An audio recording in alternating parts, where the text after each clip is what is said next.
we have a time ride tomorrow, and so I thought I'd do one more review video cast real quick. So I am going to just talk about the 3 prompts that you could get for World War I tomorrow, and then we'll call that, or that'll be kind of the end of what we're doing here. So it was the U-boat campaign of 1917. So the U-boat campaign of 1917, which brought the United States into the First World War. To what extent do you agree with this statement? The key part of this statement is the U-boat campaign of 1917. We've already talked about that quite a bit. The U-boat campaign of 1917 was the Pless-Castle Conference. And then when you go from the Pless-Castle Conference, they announced it in February, and then boats start going down on a much higher level, and U.S. boats part of that. The city of Memphis and 3 other boats. Just within a couple days in March, the USS Housatonic, the Laconia, where Americans died. And so you just see a great amount of U.S. ships going down, and that eventually leads to the U.S. coming to war in April. Now, the one issue is, why did the U.S. wait as long? But given the amount of ships that were sunk, the U.S. had no choice. Now, the question that really, as far as agreeing with this statement, is, it was the U-boat campaign of 1917 which brought the United States into the First World War. But that is a simplistic way of looking at it. It was Link's argument. Link basically said it was this campaign that brought it in. It was the Germans that forced the U.S. to choose this path. It was the Germans that forced the U.S. to, by not keeping the Sussex Pledge, and forced the U.S. to war. Now, the counter-argument, and where I think it's really interesting in looking at this, is where Clement comes back, and he really looks at the haphazard policy. He feels like the U.S. approach to this was a haphazard policy. But I think what's really interesting is when you take a look at, okay, so why was the Sussex Pledge necessary?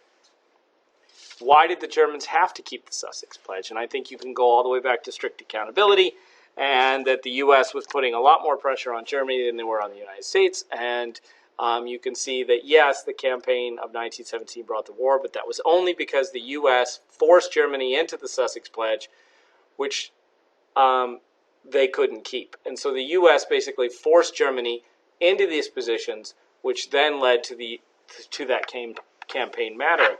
The U.S. also took actions that kept the U-boat campaign. They could have taken actions which would have removed U.S. from different ships, would have removed U.S. from the war waters, would have created a much different situation. And they chose not to do that. All right, so let's move on to the next one. I was just pointing out the 2 most important parts here. To what extent, and remember, don't say to what extent, but show it exactly in your thesis, and then the U-boat campaign. Why the United States adopt a policy of neutrality? Well, policy of neutrality, which is an interesting term, right? That the United States was officially neutral. They did try to get the application of the Declaration of London accepted, failed to do so. They put a ban in place that let them know that, hey, this is what's happening. They did a series of different actions which did show some neutrality. But when you really examine what happened, given that U.S. banks in 1915 or 1914, before the ban was lifted, the so-called ban, the U.S. was already lending to these other nations. U.S. banks were lending to these other nations. The government began to do that at the same time. The policy of neutrality, though, needs to be answered.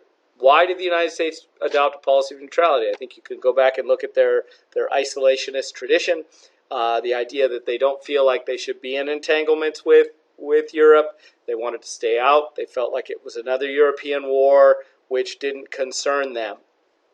And this seemed to be the popular sentiment of most people. I mean, Wilson won that 1916 election by keeping us out of the war. So I think one of the other reasons the U.S. adopted a policy is nobody wanted to go to war. It was not a popular war within the United States, and it was not one that people felt like needed to be fought.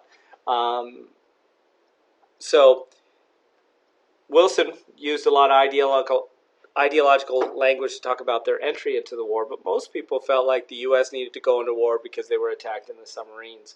And so there was a sense that the U.S. was truly neutral, populace-wise, but when you take a look at the actions of the government, I think you can see pretty clearly that there wasn't really a policy, true policy of neutrality.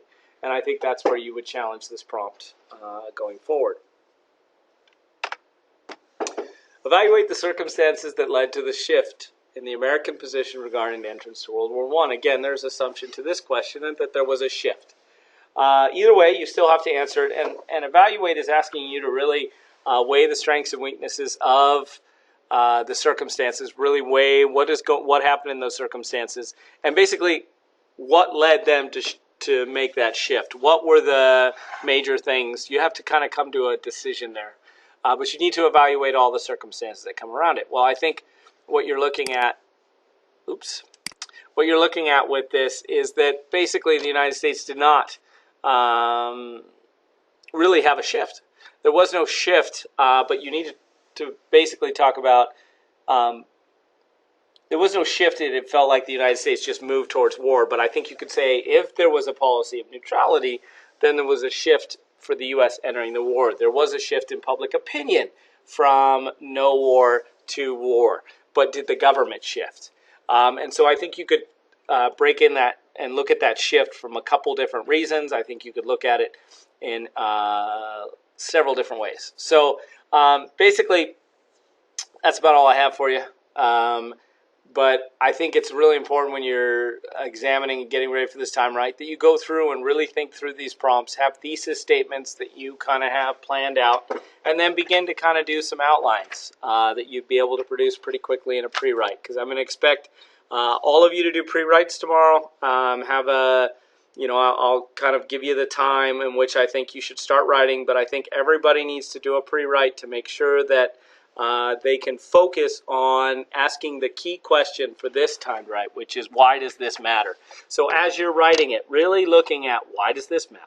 Why does this evidence matter to answering this question? Why does this evidence matter to answering this question? And if you're able to answer that and really come back and say that, then I think you'll find a lot more critical commentary in this essay. And the key then is to make sure that you still cover the same amount of information you covered before. So the key is to balance the need for critical commentary with still coverage of the different content and everything that's important. So good luck, and I will see you tomorrow.